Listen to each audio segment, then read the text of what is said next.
اللہ تعالیٰ نے قرآن مجید میں فرمایا یا ایھا الذین آمنوا لا ترفعوا اصواتکم فوق صوت النبی، اے ایمان والو اپنی آوازیں میرے نبی کی آواز سے اونچی نہ کرنا۔ یاد رکھیں بڑے احترام سے، وہاں تو ذرا سانس بھی بندے کو آہستہ لینی چاہیے، ادب سے۔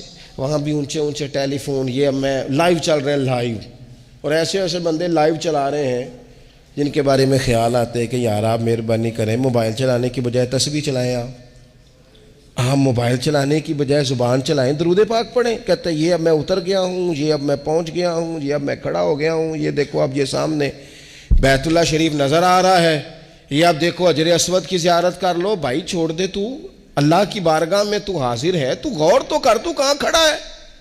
اور پھر حضور کے روضہ انور پر تو فون ملائے گا، تو باتیں سنائے گا، تو کہانیاں سنائے گا۔ کیا خوبصورت کسی شاعر نے کہا تھا، اس نے کہا تھا زائر کوے جنا آہستہ چل۔ مرحوم حاجی حنیف نازش کہنے لگے زائر کوے جنا او آہستہ چل، دیکھ آیا ہے کہاں، ذرا آہستہ چل، حاضری میں ہے ملک 70,000، قدسیوں کے درمیان آہستہ چل، قدسیوں کے درمیان تھوڑا آہستہ، تھوڑے احترام، تھوڑے اکرام، تھوڑا سا ذائقہ۔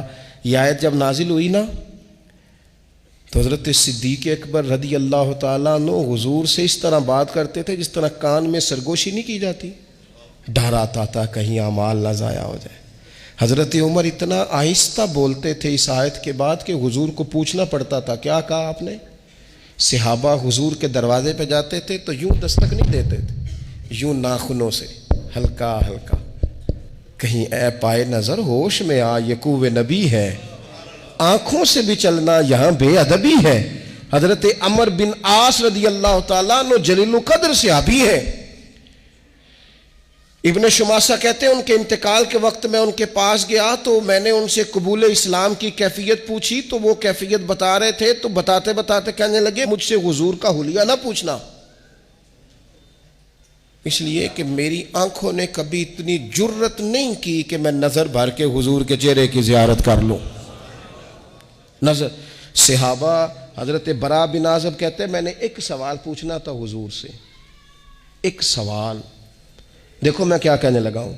حضرت برا بن عازب رضی اللہ تعالیٰ عنہ کہتے ہیں ایک سوال پوچھنا تھا، 1 سال میں نے انتظار کیا، میری جرت نہیں ہوتی تھی، حوصلہ نہیں ہوتا تھا کہ میں کریم سے سوال پوچھ سکوں۔ کس سے پوچھوں بھلا؟ حضور کے سامنے جاتا تھا تو میں خاموشی سے آ جاتا تھا۔